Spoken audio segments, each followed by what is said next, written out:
Our backdrop is the Singaraja rainforest this week, a living heritage which has canopy trees that can reach heights of more than 45 meters.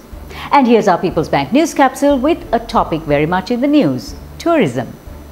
Sri Lanka is reopening her airports on the 21st for tourists under a very strict travel bubble.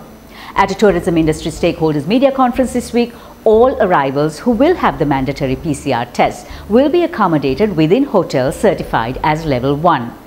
Given that Sri Lanka sells much more than sunsea and sand, I asked board member of the United Nations World Tourism Organization and chairman of the Sri Lanka Tourism Advisory Council how a traveller keen on exploring the island would fit into this travel bubble. Honestly, if it's a real explorer, they shouldn't come now.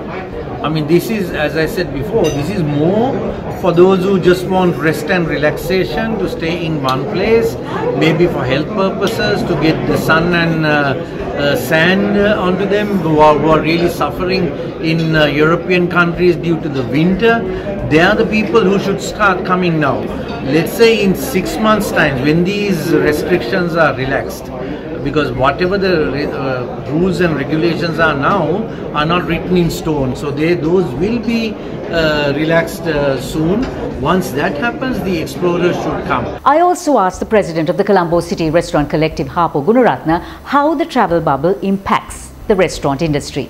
So right now, I don't think that has been brought into the equation right now, because there has been spoken about the restaurant, where there will be a restaurant bubble for the incoming tourists, hopefully after the 23rd. But I would prefer it for us not to be in that bubble, because right now there will be a lot of complications for the restaurant industry if you have to have a travel bubble in a particular restaurant, like they're saying A-grade restaurants and that nature, because then we will be actually confined only to that segment. Sri Lanka's tourism industry is the third largest foreign exchange earner, currently employing 2 million and with potential to bring in at least $10 billion into the economy.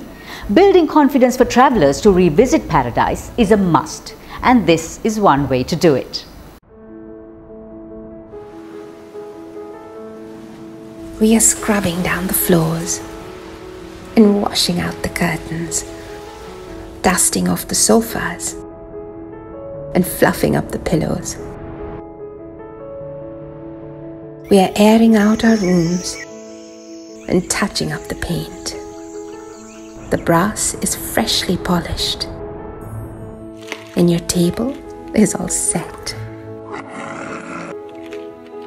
The band is practicing old favorites.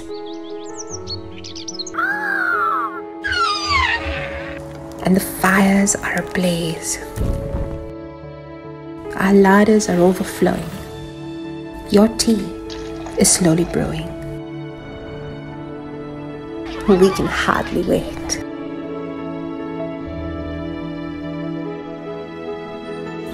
Love, Sri Lanka. Working on the brand Love Sri Lanka, the Sri Lanka Tourism Alliance created this with Wonderman Thompson.